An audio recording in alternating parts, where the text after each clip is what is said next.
Bueno, familia, paz de Cristo. Ahora sí, vamos a el tema del día de hoy. Hoy es el último tema de nuestra serie. Increíblemente, debo confesarte que la disfruté demasiado. Disfruté mucho el compartir acerca de estos temas de la mente. Es muy amplio y se podrían hablar de muchas cosas acerca de la mente, pero el día de hoy terminamos y vamos a terminar con algo increíble, algo que me encanta y con lo que fui muy desafiado. Así que te voy a pedir por favor que vayamos a 1 Corintios capítulo 2 versículo 16.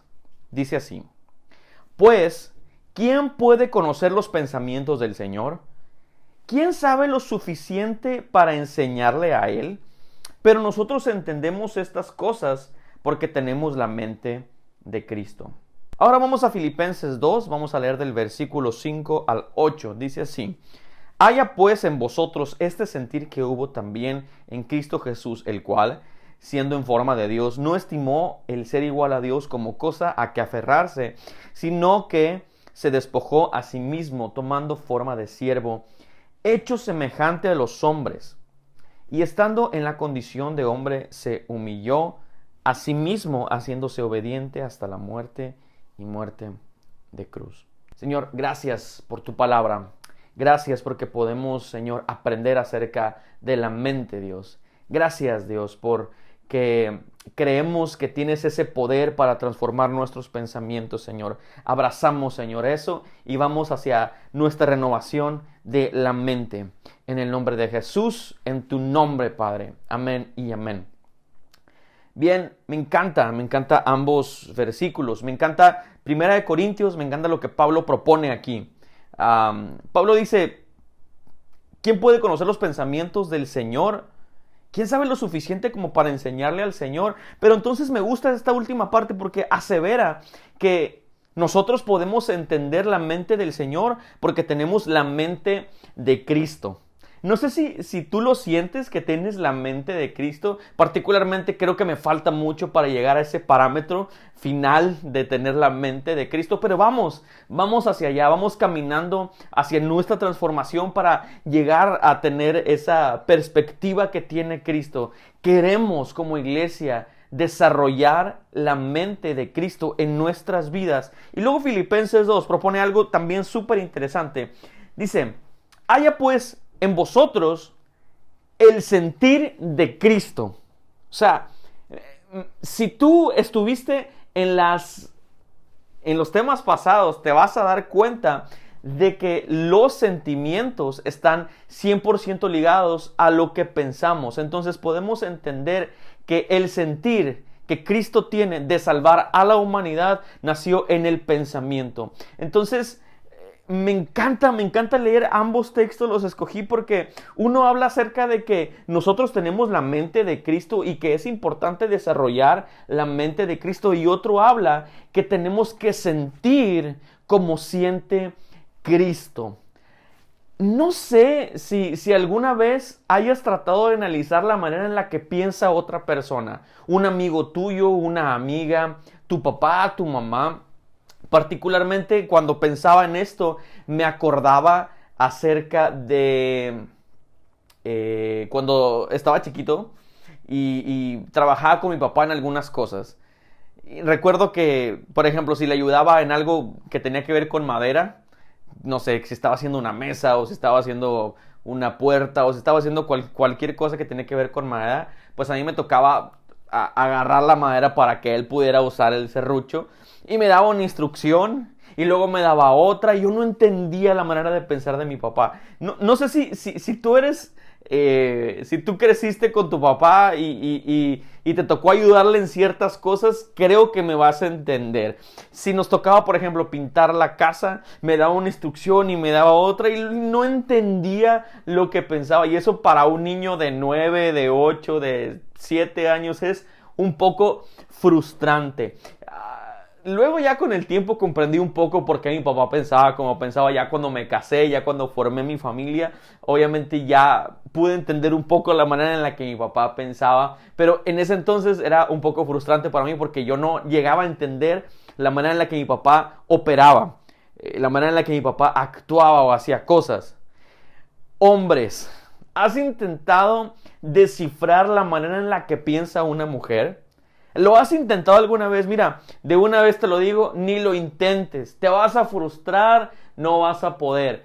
Mujeres, ¿han intentado alguna vez descifrar la manera en la que piensa su marido? Ese ser con el que conviven todos los días. Ese ser que hace cosas tan extrañas. ¿Alguna vez has intentado descifrar la manera en la que piensas? Bueno, si te has frustrado, vas a entender a los discípulos de Jesús. Los discípulos de Jesús que caminaban todos los días con Él, que vivían pegados a Él, que dormían con Él. Yo creo que cuando leemos las Escrituras, cuando leemos los Evangelios, nos damos cuenta de que realmente sí vivieron en ciertos momentos de frustración cuando caminaban con Jesús, porque no llegaban a comprender la manera en la que Jesús pensaba. No podían llegar a entender la manera en la que Jesús pensaba, demostraba sus pensamientos. Yo creo que sí hubieron una temporada medio de frustración. No sé si lo alcanzas a percibir conmigo. Por ejemplo, veo la historia en la que Pedro recibe una revelación de lo alto. ¿Recuerdas esa historia? Y entonces Jesús le dice: wow, Pedro, esta revelación no ha sido de carne ni sangre. Esto es directamente de mi Padre que está en los cielos. Y entonces como que los discípulos empiezan a entender un poco la manera en la que Jesús piensa, pero minutitos después el Señor desecha a Pedro y le dice: apártate de mí, Satanás. Y cambia la jugada en cada momento. Y yo creo que era frustrante para ellos comprender la manera en la que Jesús operaba en su mente, en la que Jesús administraba sus pensamientos. Porque creo que cuando analizamos la mente de Cristo, cuando queremos ver la manera en la que Jesús piensa, no lo podemos hacer desde parámetros naturales, porque Jesús es sobrenatural. Jesús la mente de Cristo no tiene que ver con inteligencia terrenal, no tiene que ver con sabiduría humana, esa sabiduría que viene por la edad, no tiene que ver con sagacidad humana, tiene que ver con algo mucho más profundo. Y hoy quiero que juntos como iglesia descubramos la manera en la que Cristo piensa. Quisiera que juntos como iglesia llegáramos a entender cuál es el pensamiento que debemos desarrollar juntos. Proverbios 23:7 dice: porque cuál es su pensamiento en su corazón, tal es él. Eso significa que para entender la mente de Jesús necesitamos observar su actitud, su comportamiento. Entonces, vamos poco a poco a descubrir cuál es la actitud de Jesús para poder desarrollar nosotros el pensamiento de Cristo. Y una de las actitudes más latentes de Cristo es que Cristo confía en su Padre. Jesús confía en su Padre. Por ejemplo, en la tentación. Después de que Jesús ayunó 40 días, tuvo hambre, y el diablo se acerca a él y le dice: convierte estas piedras en pan. ¿Te acuerdas de ese momento, esa escena? Y el Señor le dice: no solo de pan vivirá el hombre. Y luego el diablo lo tienta por algunas otras cosas más. Y Jesús le contesta: escrito está, no tentarás al Señor tu Dios. Y entonces el enemigo, Satanás, le muestra un reino, le muestra naciones y le dice: yo te voy a dar todo esto, solamente inclínate ante mí. Y Jesús le dice: vete, Satanás, que escrito está, al Señor tu Dios adorarás y solo a Él servirás. En tiempos de tentación, Jesús siempre confió en su Padre. Jesús siempre se tomó de la palabra de Dios.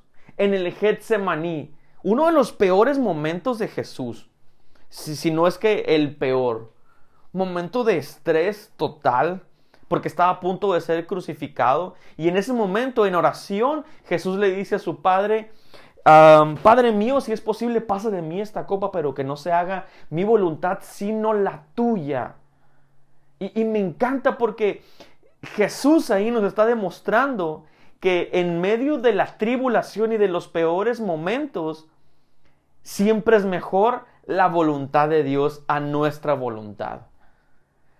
¿En quién confías cuando estás en tus peores momentos? ¿En quién depositas tu confianza? A mí me encanta ver a Dios como un amigo, como un gran amigo, como ese amigo al que le puedes contar cualquier cosa, como ese amigo que le puedes decir desde las cosas más increíbles que te pasaron, pero también las cosas más oscuras de tu vida. Es ese tipo de amigo que te estira la mano, ese tipo de amigo que te escucha, ese tipo de amigo que nunca está ocupado para ti. Es ese amigo que tiene tiempo para escucharte, para atenderte. Ese es Dios. Y a mí me gusta ver a Dios como ese tipo de amigo. Ese amigo con el que voy cuando quiero decirle, Señor, estoy pasando por esta tribulación y quisiera hacer mi voluntad, pero sé que tu voluntad es mucho mejor que la mía. Sé que tus pensamientos son mucho mejores que los míos. Queremos desarrollar la mente de Cristo. Tenemos que comenzar a confiar en nuestro Padre Celestial. Queremos desarrollar el pensamiento de Jesús. Confía. Antes que en cualquier otra persona, confía en Dios. Ese es el orden correcto de las cosas. Me gusta que confíes en tu esposa. Me gusta que confíes en tu esposo. Eso es padrísimo. Que tengas un buen amigo. Un amigo que te pueda echar la mano en las circunstancias difíciles de la vida. Eso es padrísimo. Pero el orden correcto de las cosas es, primero Dios. Él es mi mejor amigo. Segunda cosa importantísima, el perdón.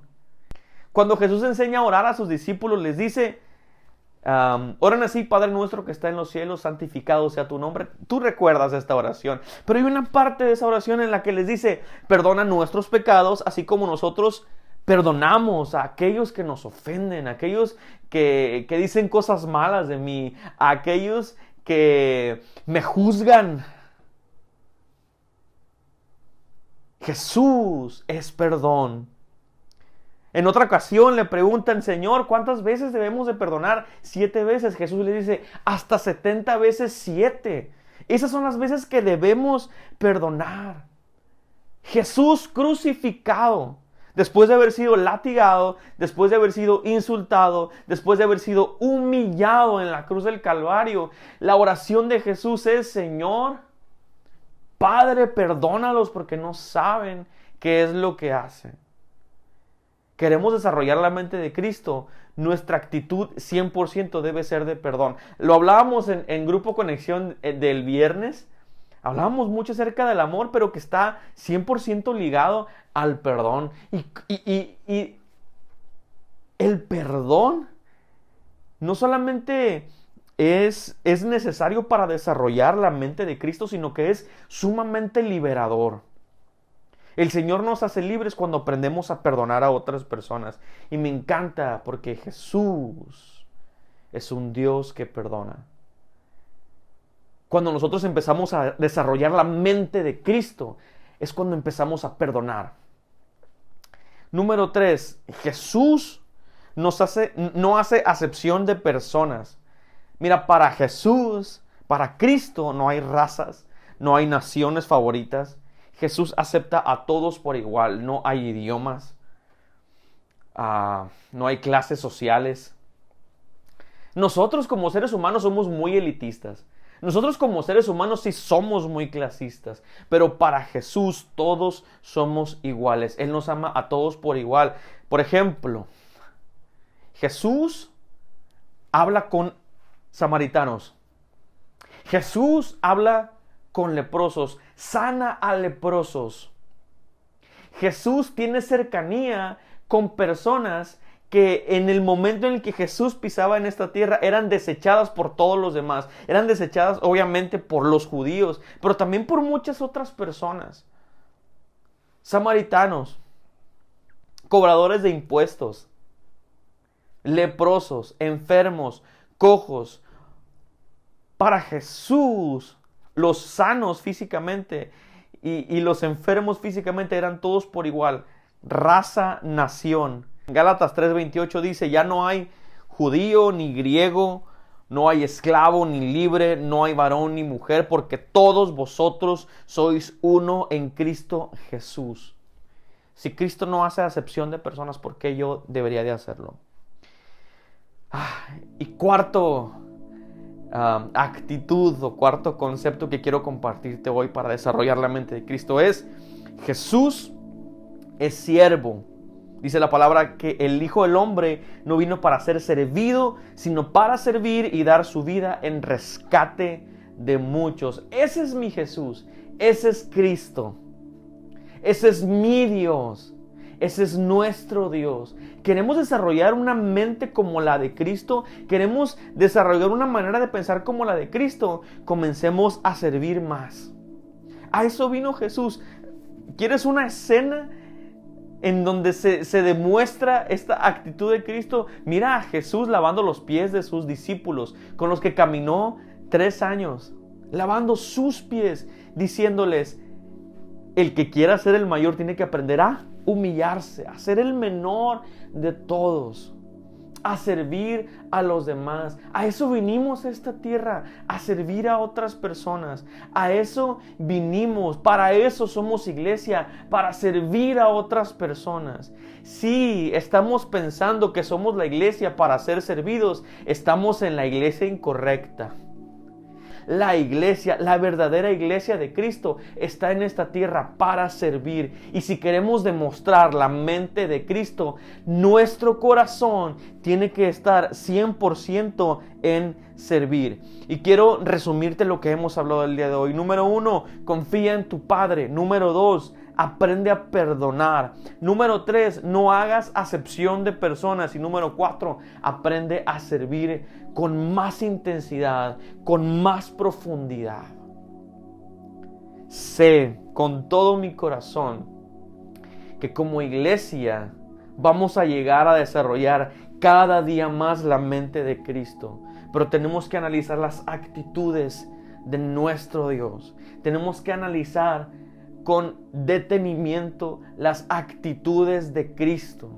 Acuérdate lo que dice Proverbios 23:7, porque cuál es su pensamiento en su corazón, tal es Él. Y si así es mi Cristo, y si así es mi Jesús, así quiero yo pensar, así quiero yo servir, así quiero yo confiar en Dios, así quiero yo perdonar, así quiero yo ser más, incluir a más personas. Amén. Y con eso terminamos nuestra serie del día de hoy. Quiero orar por ti.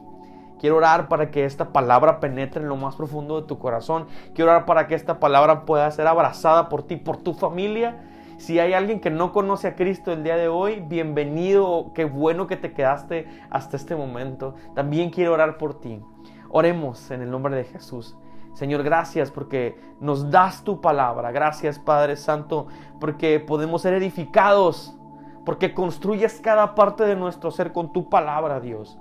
Gracias por la gente que está viendo esta transmisión. Gracias por la gente que está conectada, Dios, domingo a domingo con nosotros. Y a los que conectan por primera vez el día de hoy, gracias por sus vidas, Dios. Atráelos con cuerdas de amor hacia ti, Padre Santo. Sí, en tus planes y en tu voluntad está usarnos como iglesia para atraerlos hacia ti, Señor, y apuntarlos a ti, Señor. Aquí estamos, Padre. Úsanos. En el nombre de Jesús. Amén. Y amén. Me da muchísimo gusto conectar contigo. Recuerda lo que te dije al principio. Seguimos siendo la iglesia. No tenemos fecha para regresar a reunirnos, pero seguimos aquí. Seguimos estando en grupos conexión. Seguimos conectando comunidad. Como comunidad seguimos amando, seguimos recibiendo y seguimos sirviendo. Dios te bendiga.